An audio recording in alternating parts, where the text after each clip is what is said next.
بسم اللہ الرحمن الرحیم والصلاة والسلام علی رسول اللہ وعلی آلہ وصحبہ اجمعین۔ معزز ناظرین و سامعین کرام، السلام علیکم ورحمۃ اللہ وبرکاتہ۔ آج ہم حصول برکت کے لیے تاجدار کلیام حضرت بابا فضل الدین کلیامی رضی اللہ تعالی عنہ کا مختصر تذکرہ کرتے ہیں۔ شہباز مکان خواجہ خواجگان حضرت بابا فضل الدین کلیامی سال 1779 عیسوی میں کلیام سیدہ تحصیل گجرخان ضلع راولپنڈی میں پیدا ہوئے۔ حضرت بابا فضل الدین کلیامی کا تعلق خاندان بنو ہاشم سے ملتا ہے۔ آپ کے جد امجد حضرت حافظ ذکاء الدین نے کلیام کے سہام قریشی خاندان میں شادی کی، جس سے آپ کے ہاں حافظ نور احمد اور حافظ غلام رسول اور حضرت خواجہ فضل الدین کلیامی پیدا ہوئے۔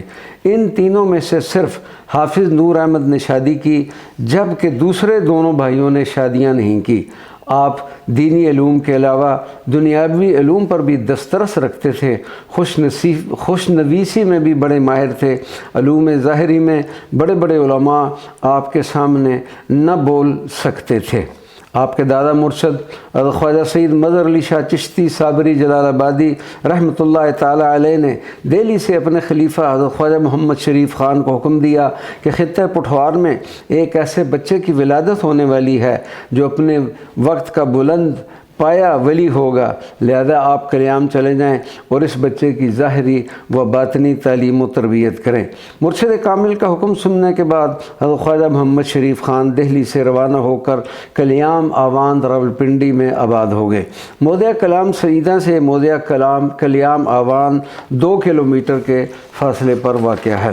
حضرت بابا فضل الدین کلیامی اپنے بھائی حافظ غلام رسول کے ہمراہ کلیام آوان آ کر حضرت خواجہ محمد شریف سے تعلیم حاصل کرتے رہے۔ رفتہ رفتہ مرشد کامل کی محبت، توجہ اور کشش کے سبب اپنے بڑے بھائی حافظ غلام رسول کے ساتھ کلیام سیدہ سے کلیام آوان میں ہی مستقل طور پر منتقل ہو گئے اور مرشد کامل کی خدمت میں مصروف رہے۔ حضرت بابا فضل الدین کلیامی کا وصال 1 جنوری 1892 عیسوی بروز جمعۃ المبارک کو ہوا۔ نماز جنازہ تاجدار گولڈہ حضرت پیر قبلہ پیر سید مہر علی شاہ گولڈوی رحمۃ اللہ علیہ نے پڑھائی۔ نماز جنازہ میں لوگوں کا اس قدر ہجوم تھا کہ پیر سید مہر علی شاہ گولڈوی کو گھوڑے پر سوار ہو کر صفیں درست کرانا پڑی۔ آپ کا مزار اپنے پیر و مرشد حضرت خواجہ محمد شریف خان رحمۃ اللہ علیہ کے قریب ہی ہے۔ آپ کا 10 روزہ سالانہ عرس مبارک ہر سال 31 دسمبر سے شروع ہوتا ہے اور 9 جنوری تک اس عرس مبارک میں لاکھوں عقیدت مند دنیا بھر سے شریک ہوتے ہیں۔ اللہ تبارک و تعالی ہمیں حضرت بابا فضل الدین کلیامی کے تصرفات اور ان کے روحانی برکات ہم سب کو نصیب فرمائے، آمین یا رب العالمین۔